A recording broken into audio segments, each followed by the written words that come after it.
So the original title for today's video was going to be 7 days of cramp. But the other day I was laying in bed at night, giving myself cramp in my hamstrings, and I woke up the next day and I couldn't do it again. So it's not something, as it turns out, you can just do every day. But it does prove the point of what I wanted to share with this video, is that so often we're so scared of cramp, or we avoid cramp, or we think it's some sort of a hydration deficiency or salt deficiency.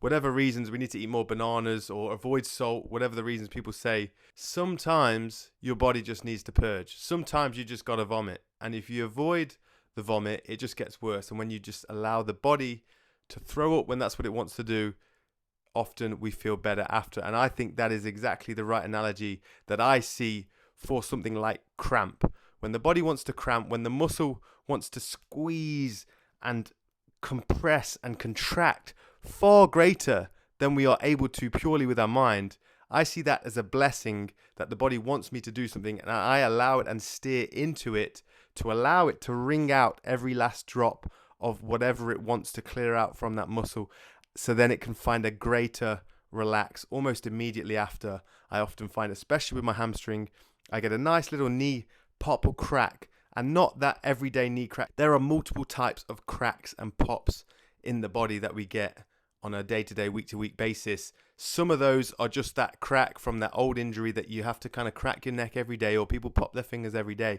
And those are the everyday, regular cracks, which probably ain't too good, right? But then there are some times when you hit a stretch just right, or you hit an isometric just right, or allow the body to cramp just right, that when the body comes out of it, you get this kind of freeing expansion crack. And that is what I find when it comes to exploring cramps. And so for me, actually realizing, the hamstring wants to cramp here, let me lean into it and just take that, like scream if I need to, put my head in the pillow, bite down on my pillow if I have to, as I allow that pause, as I allow the hamstring to tighten up and cramp, and go into that and then come out of it more relaxed than before. There are other muscles that I'm able to do this on. I did it on my calves last week, and I had DOMs. Let me tell you, I had DOMs in my calves for like 3 days, but I tell you, my feet and ankles felt much better on the other side of it, much more relaxed after the DOMs had recovered. This is just an idea to you. This is an alternate philosophy, I have a strong belief that often, especially when it comes to the body, there are truths that are simpler than we allow them to be.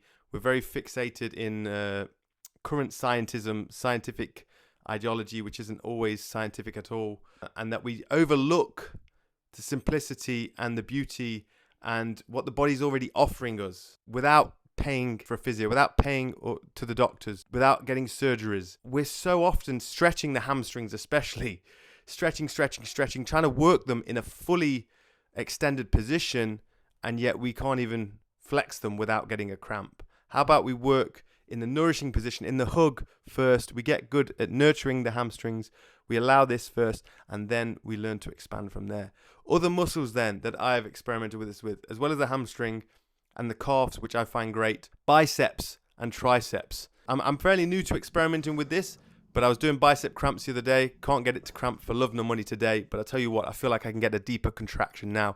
Same with the triceps. I was getting tricep cramps the other day, going into it, leaning into it as a fun exploration. Internal thighs, I can't get it on my quads. Internal thighs and hip flexors, there are ways and positions I've been able to get hip flexors to cramp. That one feels really good because often we have tight hip flexors, fragile feeling hip flexors. So along with the feather barrier training, full ultimate compression training with the cramps is another way to go. Sometimes the best ones I've ever had, which were the most painful cramps I've ever got, were in kind of my abdomen, in this area, driving along, pushing with my right foot, and I was able to get a cramp here. It felt like I was being stabbed in my side. Incredibly, I had to pull over to be safe. Incredibly painful, but some of the most rewarding, because anything around here that you can release tension affects the whole body. It's a beautiful thing. Unfortunately, not able to get that recently. Maybe it's a good thing that I can't do it, but this was a few years ago when I was able to get that. Pecs, sometimes if you reach across the body and you squeeze, you use those old Sandow dumbbells. This kind of thing. When we grip with the fingers, it tightens up. Something like that. I can't get it right now. But those are the main things that I'm able to cramp. So I'm all cramped out right now. If you're not cramped out, maybe it's worth exploring. One disclaimer, foot cramp is something that I can often get foot cramp, but I don't generally improve. Like the way I feel with the hamstring and the calves and other muscles when they relax as a greater relax. There's so many other factors that could be further things upstream from that. And I do have to say, I am aware that some people have cramps as some sort of physiological disorder. So I can't necessarily speak for that. If you're one of them and this is, you cramp every day and it's not pleasant and it never goes away, then I'm sorry to hear that. But this is for those people who are curious, that are training and notice their body wants to cramp and they think it's a bad sign necessarily, or they're trying to avoid it, or they try and just hit the muscle till it relaxes. Have a go. Try leaning into the cramp. Cramps might be our friend. I have also heard on the grapevine that in gymnastics training, when gymnasts get a cramp, they are encouraged by their coaches to steer into it as well. That's all I got to say on it. If you give it a go, let me know how you find it. I'm going to keep cramping when I can. And then when I can't, I focus on something else, some feather barrier training or something like that, which we'll talk about another time. Lots of love from me, Tim's Gym. See you next time.